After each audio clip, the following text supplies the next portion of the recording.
Alrighty, good evening, ladies and gentlemen. Welcome to this week's edition of Roundabout Sports presented by Interstate 70 Sports Media, where our passion is our profession. Thank you so much for joining us on a beautiful and yet hot Wednesday night, July 26, 2023. I'm the maestro, Jeremy Karp. Babs is not feeling well this evening, and we send our best wishes out to her. Nevertheless, the show must go on. And this week, the main thing, it's going to be a short show this evening. The main thing we're going to be doing is focusing on the MLB Trade Deadline, which is coming up very soon. In fact, it'll be on Wednesday. It'll be on, August 1st, which, like I said, is just next Tuesday. So the first thing I want to go back and talk about when it comes to the trade deadline is what's going on with the St. Louis Cardinals. And for those just wondering, the Cardinals actually won today 11-7 over the Arizona Diamondbacks. 5 home runs, including 2 of them by Nolan Gorman, really paved the way for them. And it's his 100th career RBI at the same time when he hit his team-leading 22nd home run on the season. But let's go back to July 21st. And the Toronto Blue Jays had acquired left-hander Yoenis Cabrera from the Cardinals for catching prospect Samuel Hernandez. Now, Cabrera was designated for assignment by St. Louis on the 17th. And he just had a bad year. He had a 5.06 ERA, 38 strikeouts, and just 32 innings of work for the Cardinals. Now, as far as Hernandez goes, Hernandez is a catcher who was selected in the 14th round of the 2022 MLB draft. He hit .213 with 14 extra base hits in 42 games in the FCL and in Single A for Toronto. And people may wonder why the fact is they why they traded for a catching prospect. Well, the thing of it is, rumors have been circulating that there's a chance the Wilson Contreras experiment would already be over. And if that's the case, Andrew Kisner would take the role as starter. Ivan Herrera would be the backup unless they wanted to go for a veteran. And Hernandez would then be starting to be developed into a future playmaker for the team. Now, we'll backtrack a little bit to this whole thing with Wilson Contreras, okay? So, entering this week, as of July 23rd, Contreras had 11 home runs and 40 RBIs in 299 at-bats. Now, Bob Nightingale, longtime MLB journalist, ran down a list of potential Cardinals trade pieces, and Contreras' name was one of them. The Cardinals, and this is a quote directly from him, quote, "The Cardinals have the greatest array of talent available, with outfielders Dylan Carlson and Tyler O'Neill, infielders Tommy Edman and Paul DeYoung, and catcher Wilson Contreras, all available." Now, the Cardinals currently right now are sitting at 46-57, 11 games below 500 in the NL Central. Or I guess they're in third place, but they're 11 games below 500 still. Contreras is in the first year of a 5-year, $87.5 million deal with the Cardinals. He has a base salary of of $18 million over the next 4 years. And then in 2028, he has a club option of $17.5 million. Basically, you're wondering where I'm going with all this. While it may seem unlikely that they trade him, if they do, they're going to have to eat a lot of that contract. And, it's interesting. Jared says all the Cardinals should be traded, including the owners and management. Well, us here at Interstate 70 Sports Media reported just a few days ago the Cardinals had made it clear who was actually not tradable in the eyes of the Cardinals. And with that, you had Nolan Arenado, Paul Goldschmidt, you had Jordan Walker, and Lars Nootbaar. To me, I also feel Brendan Donovan is a good piece you'd want to build around. One of the best base runners in baseball. He needs some work from fielding, but he's still a very great utility player and a guy to come off the bench. Another piece of the Cardinals that people have been wondering about is actually in regards to Jordan Hicks. So Jordan Hicks, who's really filled in a bigger role since Ryan Helsley got injured, he's due for a contract extension, and the Cardinals are having a decision between extending him or trading him. So we put a poll out on my personal Twitter at jcarpsportsfan1, and where I asked, should the Cardinals trade or extend Jordan Hicks? 57% of you who voted so far, and the poll will go on for another week, which will take us probably to the trade deadline. 57% of you voted for him to be extended, whereas 42% voted for him to be traded. Tyler O'Neill, Jared says, should not be traded. It's an interesting case with Tyler O'Neill. I think, and it's a shame because he was the guy who I expected to have a big comeback this year. Right now, he's batting .233-ish. He's only had a couple home runs, 41 strikeouts, and 9 RBIs, excluding anything that's happened today. That's not going to get anything done, and it's not going to help his case at all. But at the same time, it also hurts the case for the Cardinals trading him because he's not showing his value, which I think is where Paul DeJong falls.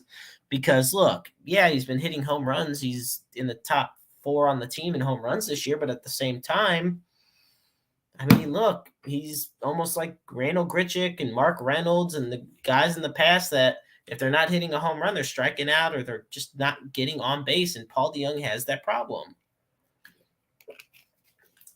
Jared over here thinks that I'm guessing, Jared, you're referring to Tyler O'Neill, thinking next year will be his year. And I hope so, because Tyler O'Neill is a very talented player. I mean, and, he's 28 years old. And he's a career .250 hitter, 71 home runs, over 200 RBIs. He's a 2-time Gold Glove Award winner. So he's shown his talent. I personally just feel that this year has not done him any favors. And, you just don't want him to become expendable anytime soon. Meanwhile, now we're going to just quickly go through a couple other pieces of trade news that have gone on in baseball right now. And this, keep in mind, before we go back to the Cardinals, we're just going to throw in a couple of trackers for today. So we have the Marlins, who have acquired right-handed pitcher Jorge Lopez from the Twins for right-handed pitcher Dylan Floro. Basically, it's just a swap of right-handed relievers that both guys could go for. Lopez was actually an all-star last year with the Orioles and had a 1.68 ERA before being dealt. The Mariners, who are also in the fight for first in the American League West, have acquired right-handed pitcher Trent Thornton from the Toronto Blue Jays for shortstop Mason McCoy. And one of the more notable ones here, and this is the last one before we go back to the Cardinals, is the Dodgers acquiring shortstop Kiki Hernandez from the Red Sox for right-handed pitchers Nick Robertson and Justin Hageman. After 2.5 years with the Red Sox, Hernandez is heading back to Los Angeles, where he played 6 years and was a huge part on some of the Dodgers teams in the past decade or so. So with that, I want to go back to the Cardinals, and then we're going to get a little bit into the Royals with their trade deadline. So first, let me go to the Cardinals. And then, folks, be sure to comment, like, subscribe. You can find us on Facebook, on Twitter, on our official YouTube channel for Interstate 70 Sports Media. And there's the amazing referee himself, Christopher Miles, who is also the host of Issues with Wrestling with Christopher Miles every Sunday evening.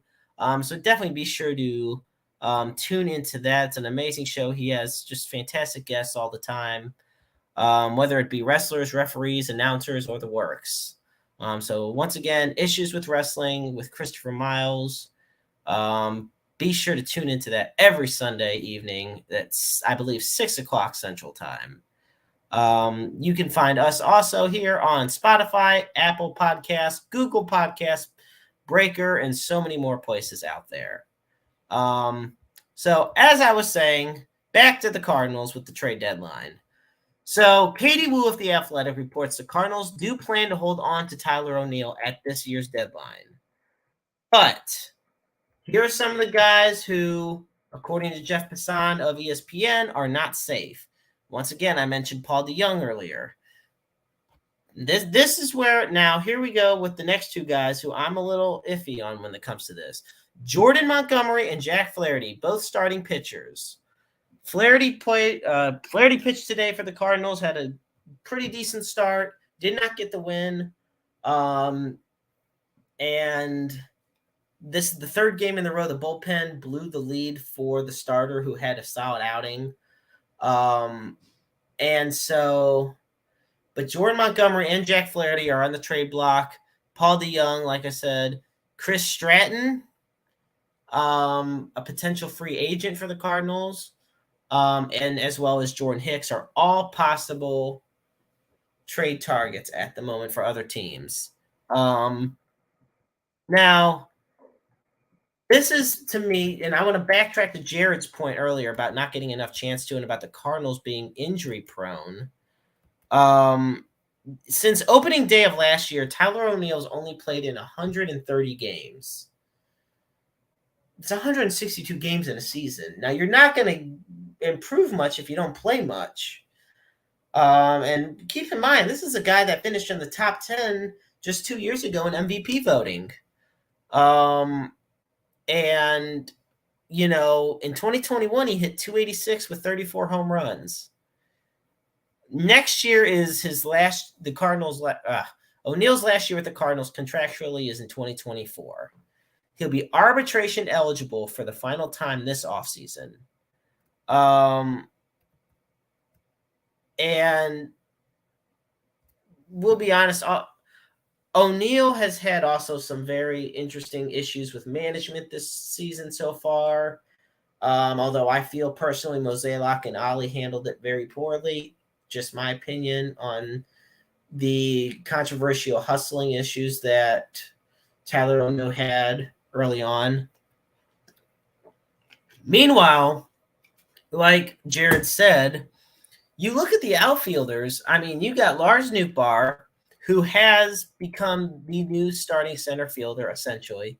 Like he's there. And there's no way Jordan Walker is going anywhere anytime soon. He's the future. And he's staying in right field. So meanwhile, Dylan Carlson and Tyler O'Neill kind of handle left field. Meanwhile, Brendan Donovan and Tommy Edman have also factored into the whole outfield, mix, especially Donovan, because Nolan Gorman has shined at second base. Now, the Cardinals would also be selling low on Carlson in many ways, but at the same time, he's a very good switch hitter. He's only 24 years old. You need to have some guys to build around because Goldschmidt's not getting any younger. Arenado's still in his prime, and I mean that's where I personally stand on all that. Now, I'll be honest. I didn't think Paul DeJong was going to even make the roster this year. Look, he hit 182 last season. Or I'm sorry, from 2021 to 2022, he hit a 182 in 190 games. This year, he's did pretty good on defense.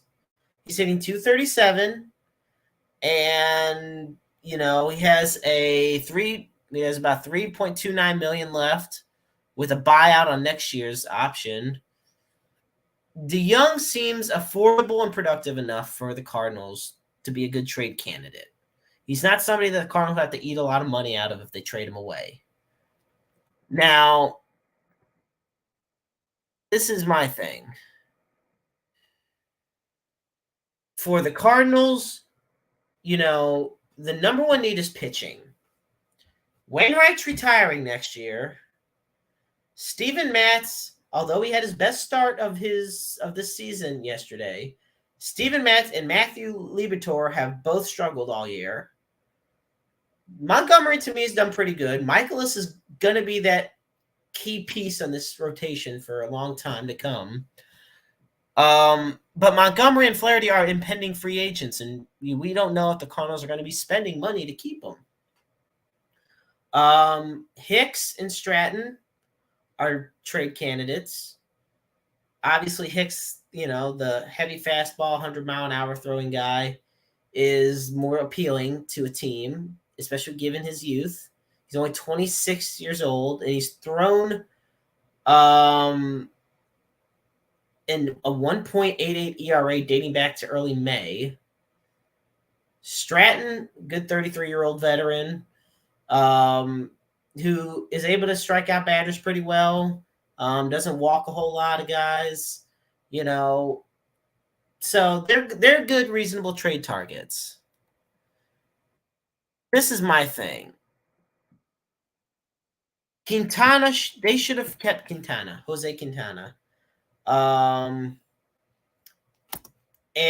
they didn't. It was him and Montgomery that were huge reasons the Cardinals even made it to the playoffs last season, because the Cardinals were struggling too at that point when they acquired both of them. And I like what Jared says here. They need a permanent rotation.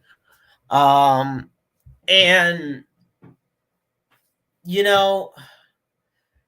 there's too much shaking and shimmying it up when it comes to the rotation of the Cardinals. And it's not done them any favors. It's the reason they're still fighting just to stay out of last. The reason they've done good in the past, as well as their good hitting, was that they had a solid, straightforward rotation.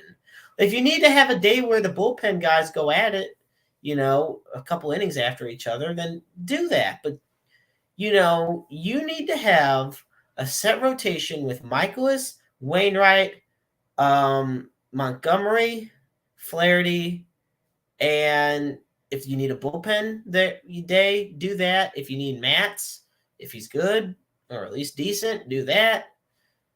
Whatever the case may be. The Cardinals have just a few days to figure this out when it comes to what they want to do as far as the pitching situation is concerned. They took 2 out of 3 from the Diamondbacks, which is crucial. Diamondbacks, one of the better teams in the NL West, surprising a lot of people this year. So we'll see what happens with the Cardinals, and be sure to stay tuned as we give you all the up-to-date coverage on that as best as we can. With that, folks, we're going to continue our trade deadline talk, but this time we're going to go, and I'm not looking forward to talking about this team, but why wouldn't we? It's time to talk about the Kansas City Royals, folks, and I tell you, at 29-75, this is going to be a rough one to talk about, folks. But I have 3 players who I don't think will survive the trade deadline with the Royals. There's 3 guys that I feel the Royals, who are beyond in last place in their division, should trade. So first up, Brad Keller, one of their starting pitchers. 2023 is the last year that the Royals control Keller. He's got a big-time arbitration fee because just this year alone is getting over $6 million. And Last year, despite finishing 6-14, the Royals saw a lot of good things in him. It wasn't more so his struggles as much as it was just the offense not being able to produce. You know, but so far right now, he has a 4.36 ERA. And, he's walked 18 batters in only 8 innings with AAA Omaha. It's just hard to imagine him coming back to the team in time by the trade deadline. I feel like you could get some decent players in return for him, because, Brad Keller is also not that old of a player. He's only 28 years old as well. So he has a great chance to bounce back with another team. A change of scenery is good. To keep up the pitcher talk, another pitcher, Scott Barlow. And people may think I'm going to bring up Zach Greinke. I'm not bringing up Zach Greinke. I don't think he's going to be traded at all. I think he's a crucial piece to this team right now, although any team with 29 wins, you'd be amazed to find a crucial piece. But Zach Greinke, to me, is one of those pieces. Scott Barlow is not. And this is the thing. It's not that Barlow is necessarily a bad player.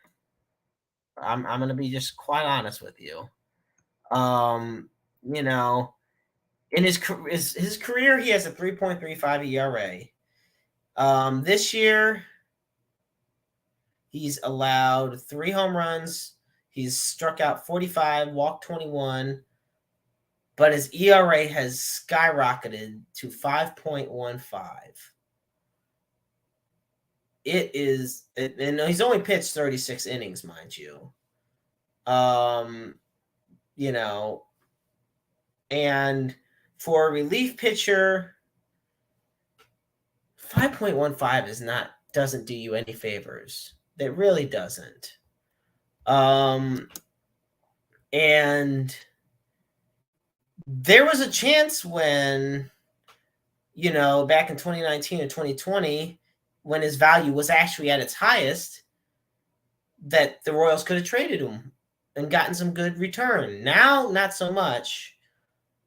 The big thing is trying to steer him in the right direction and either taking a gamble that he sticks around or just try to get something out of him if you trade him away. So here's my last one. For the Royals, I'm going with Edward Olivares, outfielder. Now, once again, he's not as good as guys like Bobby Witt, Jorge Soler, or Vinny Pasquantino. But there was a time where people, he was one of the most beloved players on the team, even though he didn't play a lot at the MLB level. The main thing for him, it's his fielding that struggles. It's him at the plate where he really shines. He hit excuse me. Give me 1 second. Olivares had a strong 2022. He actually last year hit in his career, he's hit 255 with 18 home runs, 56 RBIs in 605 at-bats. 154 hits. 255 is not terrible. He's 27 years old, so he's still fairly young. This season, he's hitting 247 with 6 home runs, 19 RBIs, and he's stolen 8 bases. Royals do have a lot of speed on their team when it comes to the base paths. So those to me, and it's much harder talking about the Royals than it is teams like the Cardinals or the Dodgers or the Braves. Hell, even any team in the American League East.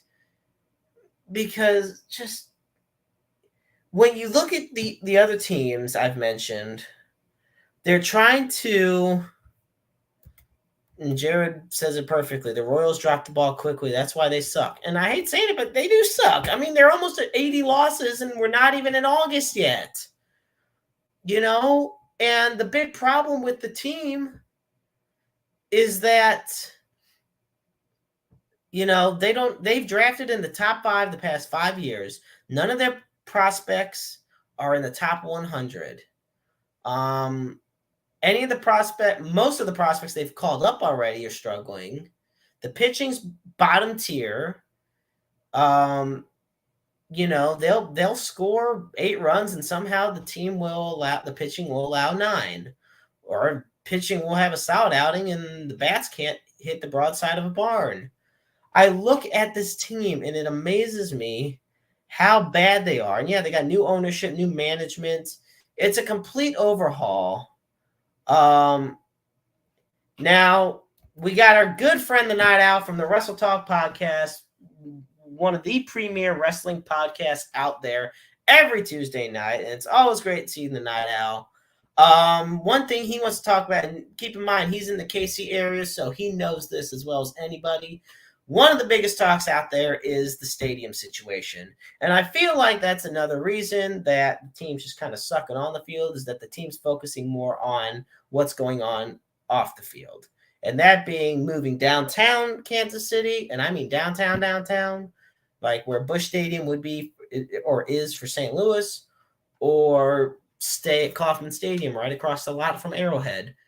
I prefer that option.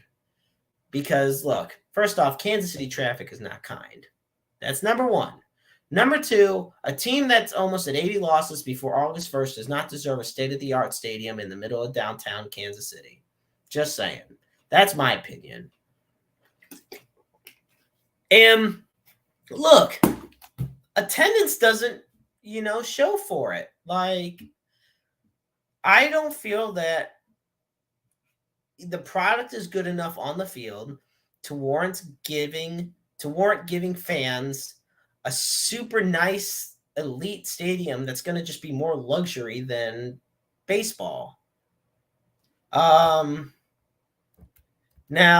Night Owl has his take, and I'm going to go to Jared's take. But the Night Owl says that they should move, give the Chiefs more room to grow out in the Kauffman area, and for Super Bowls and for future WrestleManias, which, look, I definitely, I don't see Arrowhead hosting a Super Bowl.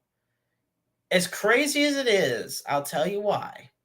I mean, or at least not in the near future, and I'll tell you why. It's the time of year. The reason a lot of these stadiums, they're either domed stadiums or they're with retractable roofs, or they're in Florida or California. It's just because that the Super Bowl happens in January or February. And I'm sorry, but it's kind of damn cold in Kansas City in February. I should know. Not too far away. And WrestleMania, potentially, Now, Jared once again says that they should stay at Kauffman. And folks, as we're hitting the half-hour mark here on Roundabout Sports, I want to thank you all so much for tuning in. I'm the maestro, Jeremy Karp. It is Wednesday, July 26th. And meanwhile, we're right in the middle, folks, for those just tuning in, talking about the Kansas City stadium situation involving the Royals, and I guess in the Chiefs as well. No, the Chiefs aren't moving, but point being, Jared says, it seems like a lot of sports teams, baseball and football, are looking at new stadiums, and that's true. While nobody in St. Louis is moving anywhere anytime soon, we got to look at the fact that the Chicago Bears, as Jared pointed out, are going to be moving to Arlington Heights in a few years. And the Night Owl says more room means they can build a roof. The thing of it is, you can still build a roof. You can find a way to build a roof with Arrowhead now. I mean, and if you don't think you can, well, then guess what? That's 2 new stadiums you're going to have to build. But Arrowhead Stadium's too historic, and a lot of people in Kansas City are not going to want it demolished, especially now that it's gained the reputation of being the loudest stadium in the NFL and in professional sports, arguably. Um, and look, I personally don't see the need to build. I think it's really unique because when you look at Philadelphia, Lincoln Financial Field and where the stadium where the Phillies play are right next to each other as well. It's its own sports plaza, and then the hockey arena is a little more downtown, and even my dad thinks they should stay at Kauffman, and both stadiums are historic, and no, the Cardinals don't have a complete roof, but then again, the Cardinals don't have a complete team for that matter at this point. Nevertheless, as I was saying, take a look at the situation with what the Kansas City is going to do with the stadiums. It looks, for all intent purposes, they're going to be moving the Royals to downtown. Which, if people like that, more power to them. We'll take it. I'm just saying if Arrowhead ever gets a roof, then they may host a WrestleMania, but I don't see them having a WrestleMania. Or I'm sorry, a Super Bowl. I can easily see them having a WrestleMania. They've talked about potentially bringing, because they already had the Royal Rumble in St. Louis.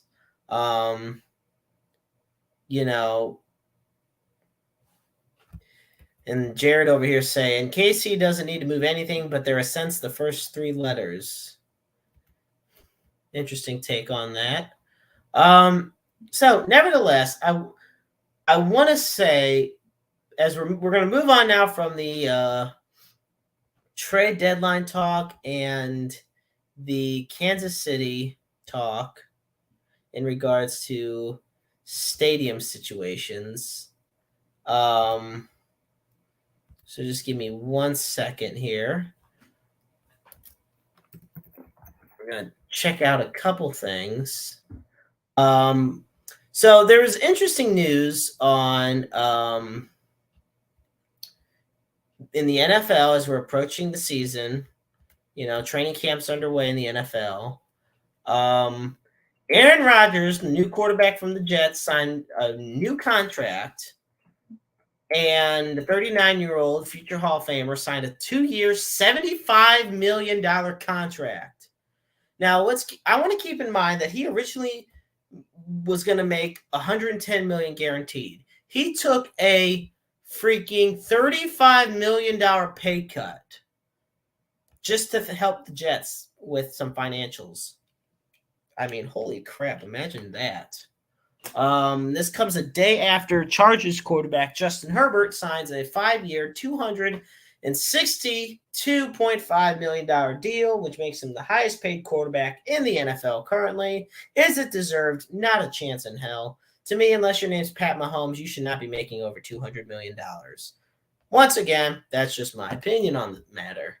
Also in the news, we do have some breaking news coming in. The Los Angeles Dodgers are set to acquire Ahmed Rosario, and in doing so, in a trade, would send right-hander Noah Syndergaard to the Cleveland Guardians. So Rosario joins the Dodgers team, apparently who has the 5th worst OPS at shortstop. And once again, they just traded, as I said earlier, for Kiki Hernandez to bring him back. Meanwhile, Syndergaard, who has, I feel, disappointed a lot of people for the teams he's been on. Syndergaard is currently rehabbing in AAA. He's 30 years old, dealing with a blister on his right index finger. And unfortunately, Syndergaard posted a 7.16 ERA. So while it may seem like it's a great deal, maybe another change of scenery could help. But right now, Syndergaard is not the pitcher he once was, or what teams expect them to be. So we will see how it plays out. But with all that said, I do have one piece of Chiefs news that there's actually two pieces of Chiefs news I do want to say. The first one is we got news coming out of Chiefs camp that wide receiver John Ross has decided to retire. The first round draft pick in 2017 has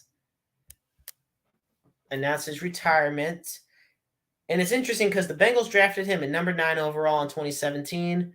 At number 10 overall that same year, the Chiefs drafted Patrick Mahomes. Not too shabby, I must say. Ross in his career had 62 catches for 957 yards and 11 touchdowns.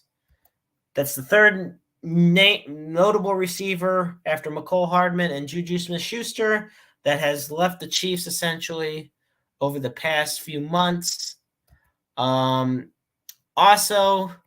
the biggest story, though, coming out of Chiefs camp is Chris Jones and his contract situation. So, all-pro defensive end/tackle Chris Jones is holding out a training camp because he's trying to improve leverage on contract extension. Meanwhile, there is a lack of experience and solidarity on that defensive line without Jones. There's just not a lot of experience. Now, to me, I personally feel like Chris Jones is a tradable target or somebody that you can let go. Why? Because to me, the biggest thing the Chiefs need is linemen on the offensive side. You need to extend Creed Humphrey. First and foremost, protecting Patrick Mahomes at all costs is the most important thing to do in this entire situation. So as of now, the main news out of Chiefs camp is that defensive tackle Chris Jones is holding out until he gets a better contract. We will see how that happens and how that unfolds. And like I said, we will keep you posted here on Interstate 70 Sports Media. But with that, folks, we're going to wrap it up this evening. As always, I do want to post on the bottom of your screen the NAMI hotline. And for those that don't know, NAMI is the National Alliance on Mental Illness, a U.S.-based nonprofit organization originally founded as a grassroots group. And it's 1-800-950-NAMI. That is 1-800-950-NAMI. Of course, as always, we have the Suicide and Crisis Lifeline for you to dial 988.